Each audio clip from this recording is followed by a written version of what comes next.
Sarna code नहीं दिया गया तो यहाँ के आदिवासी बर्बाद हो जाएंगे, खत्म हो जाएंगे। उनका कहना है कि सरना सनातन एक है।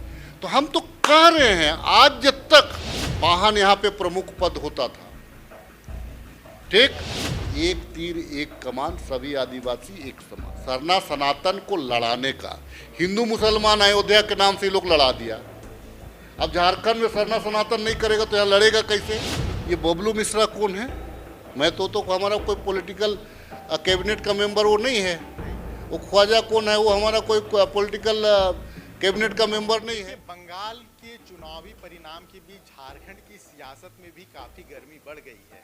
इस बीच मुख्यमंत्री हेमंत सोरेन ने सरना धर्म कोड को लेकर प्रधानमंत्री, राष्ट्रपति और राज्यपाल को एक पत्र लिखा, जिसके बाद फिर से झारखंड में सरना धर्म कोड की मांग तेज होती नजर आ रही है। वहीं अगर बीजेपी नेताओं की बात करें तो वो इस मामले में कई तरह के बयान दे रहे हैं, जिसमें सरना सनातन एक जैसे बयान भी सामने आ रहे हैं। आज इन सभी मुद्दों पर बात करने के लिए हमारे साथ कांग्रेस विधायक और उपनेता राजेश कच्छप जी हैं। हम उनसे समझने की कोशिश करते हैं तो सरना धर्म कोड की मांग झारखंड के लिए या आदिवासी समुदाय के लिए कितनी ज़रूरी है? मुख्यमंत्री ने लेटर भी लिखा है, इसे आप किस तरीके से देखते हैं? देखिए, अगर सरना कोड नहीं दिया गया तो यहाँ के आदिवासी बर्बाद हो जाएंगे, खत्म हो जाएंगे। अभी तो भारतीय जनता पार्टी की इशारा से ओबीसी वर्ग को खत्म किया गया कि गन्ना में कॉलम ओबीसी का हटा दिया जा रहा है, जो दिख रहा है। अब जो है सरना जो धर्म कोड है, बहुत सारे लोग जो इसको समाप्त करना चाह रहे हैं, उनका कहना है कि सरना सनातन एक है। तो हम तो कह रहे हैं, आज तक देश की आज़ादी से लेकर के अभी तक यहाँ के सदानों के साथ में सरना समुदाय का कभी कोई विवाद नहीं रहा। कुछ लोग जो बाहर से आकर के यहाँ की जो खूबसूरती थी, यहाँ का जो सरना सनातन जो कह रहे हैं, एक भाईचारगी थी। आपको मैं एक उदाहरण देता हूं। पाहन यहाँ पे प्रमुख पद होता था, ठीक, पढ़ा व्यवस्था था यहाँ पे। अगर मुसलमानों के यहाँ भी अगर शादी ब्याह हो रहा है तो पाहन को एक आग्रह किया जाता था कि दादा नया कारोबार हो रहा है तो थोड़ा सा आप गवाही में चले जाएं। यहाँ के सदान वर्ग के बीच में भी अगर कोई शादी ब्याह हो रहा है, छेका उका हो रहा है, तो पाहन को बुलाया जाता था कि दादा आप थोड़ा सा चले, नया कारोबार हो रहा है, शोभा बढ़ेगा। आप पगड़ी पहन करके रहिएगा तो एक वहाँ पे सदान घर में शोभा बढ़ेगा। ये हमारी परिपाटी थी। एक खेत, सबका खेत एक जगह है, खाना एक जगह है। लेकिन कुछ लोग जो है सरना सनातन के नाम से झारखंडियों को ही समाप्त करना चाह रहा है। मैं हकीकत बता दे रहा हूँ, कोई लड़ाई नहीं था। कुछ लोगों को कुछ जगह जमीन पे कब्जा करने के लिए, राजनीतिक रूप से लोगों को दिग्भ्रमित करने के लिए। आज आप एक चीज मुझे बता दें, आज फिर अगर इस देश में कोई, मुझे नहीं लगता है कि कोई राक्षस पैदा हुआ होगा। सींग वाले राक्षस तो पैदा नहीं हुए। असुर कौन रहा? ये आदिवासी ना असुर कहलाया। ये जो है राक्षस कौन कहलाया? ये आदिवासी ना राक्षस कहलाया। तो मैं इसको आपको एक तरीका से उदाहरण देता हूँ। कोई भी धार्मिक आहत नहीं होनी चाहिए। जैसे मैं सबको एक बात को बोलता हूँ, नवरात्रा होता है, 2 नवरात्रा होते, एक चैती नवरात्रा होता है, एक आपको नवरात्रा होता है जो नवंबर महीना में होता है। नवंबर महीना में क्या होता है, वहाँ पे गोरैया पूजा होता है, जो अब यहाँ के सदान वर्ग से भी लेकर के तमाम लोग बलि प्रथा करता रहा है, मुर्गी पूजता रहा है, सदानों वर्ग पूजता है, ठीक। अगर हम बोलेंगे कि भाई आपको वहाँ पे खून नहीं देना है, तब हम क्या करेंगे? तो अपना पूजा पाठ छोड़ दें। सरूल में होता है, चैती नवरात्रा में सरूल होता है। अब सरूल में भाई हम मुर्गा का बलि देते हैं, मुर्गी का बलि देते हैं, मुर्गा का खाते हैं। अगर हम वहाँ पे नवरात्रा करते तो फिर हमको सरूल को छोड़ना पड़ेगा। देखिए बात को समझिए यहाँ पे। लेकिन भाईचारगी की अगर बात करिएगा तो कुछ लोग जमीन को लूटने के लिए नारा दे रहा है, अब पॉलिटिकल लाभ लेने के लिए कुछ लोग नारा दे रहे हैं। लेकिन तथ्य और हकीकत ये है, तथ्य और हकीकत ये है कि यहाँ का जो संस्कृति जो है झारखंड का एक अलग रहा है। 10 कोस में अलग भाषा बोली जाती है। आप थोड़ी देर रांची में अगर बोलेंगे तो यहाँ पे नागपुरी बोली जाएगी। आप थोड़ा सा फिर पूरब की ओर जाएंगे तो पचपरगनिया बोली जाएंगी। आप थोड़ा सा फिर आगे जाएंगे तो वहाँ पे आपको उतर जाएंगे तो वहाँ कोरठा बोली जाएगी। मुंडा उरांव तो वो है, हो खड़िया वो है, लेकिन भी यहाँ पे लोग, तमाम लोग एक साथ रहते नजर आए।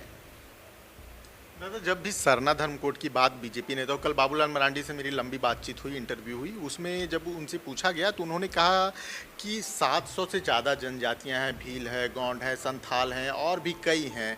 तो कई सरना धर्मकोड जैसी कई मांगे पहले से वहाँ लंबित है, तो सिर्फ एक कोड को कैसे मान्यता दिया जाता है? और साथ में अभी अगर जेएमएम कांग्रेस इस मांग को ले रहे हैं तो जब वो सरकार में थे तब उन्होंने सरना धर्मकोड क्यों नहीं दिया? देखिए एक चीज़ है, हमने क्या कहा, देखिए एक टाइम में था इंडिजिनस पीपल रहा था एक टाइम में, ठीक, इंडिजिनस पीपल रहा, उसके बाद में आदिवासी ये भी रहा, ठीक, उसके बाद में एसटी हो गया, शेड्यूल्ड ट्राइब हो गया, उसके बाद में गन्ना में हो गया, अन्य हो गया।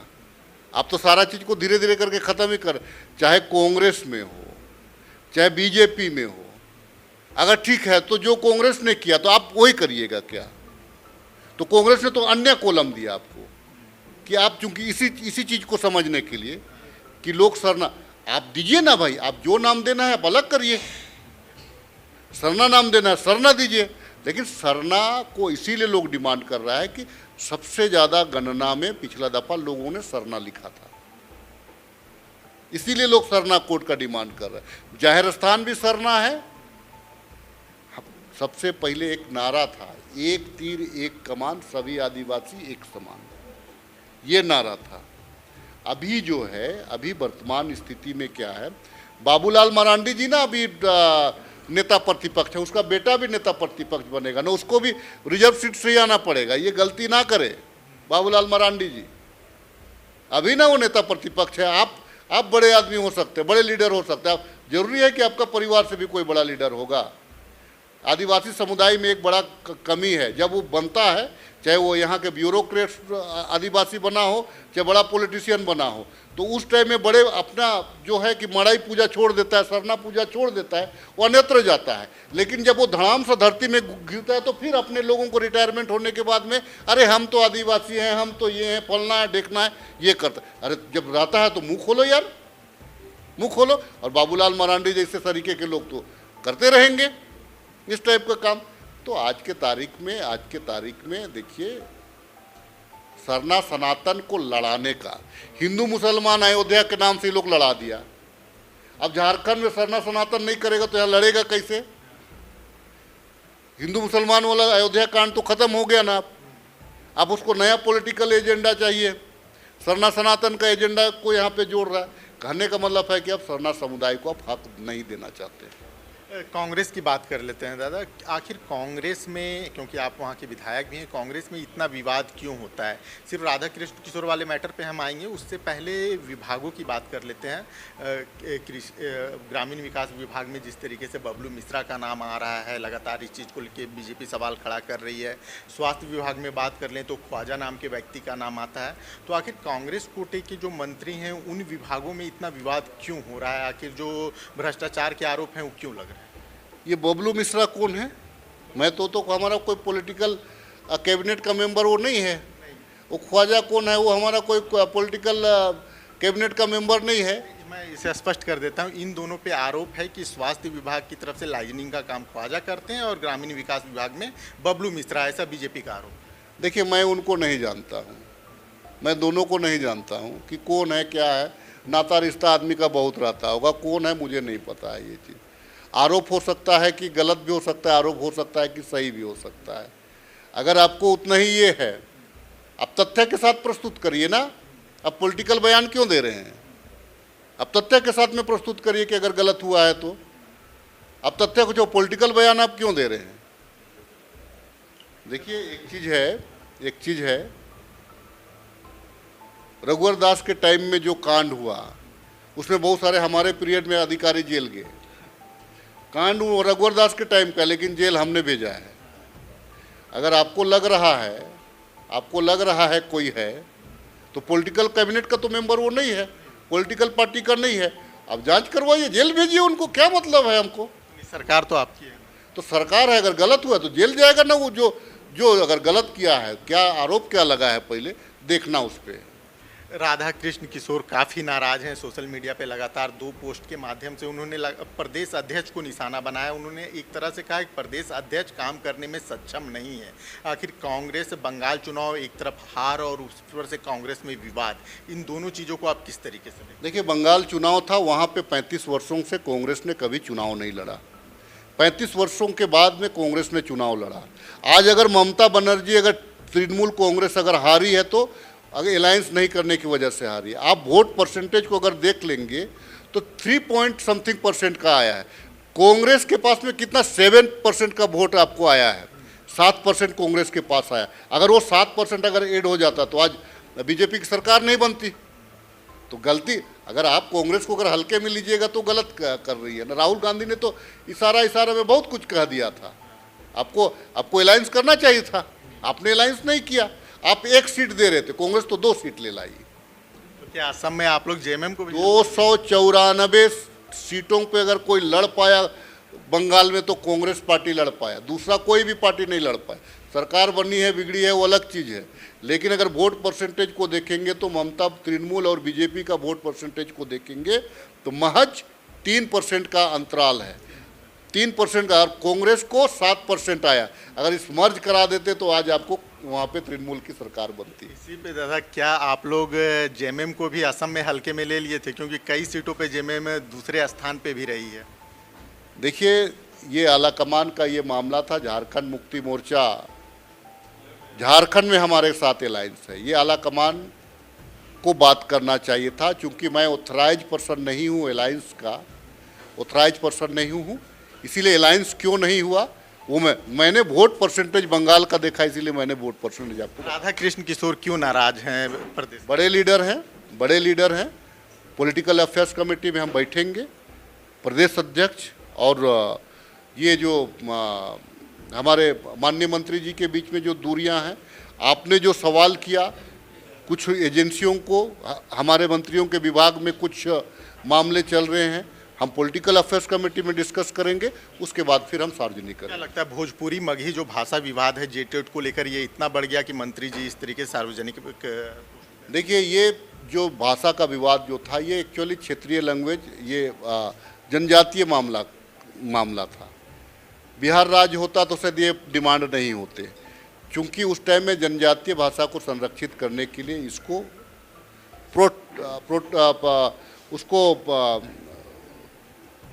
सपोर्ट करने के लिए, हाँ, आपको बता दे रहा हूँ कि आपको इन भाषाओं को संरक्षित किया गया था।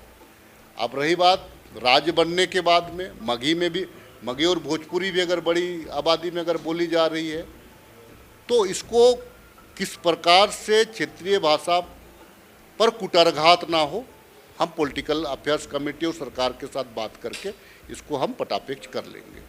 हमसे बात करने के लिए बहुत बहुत धन्यवाद।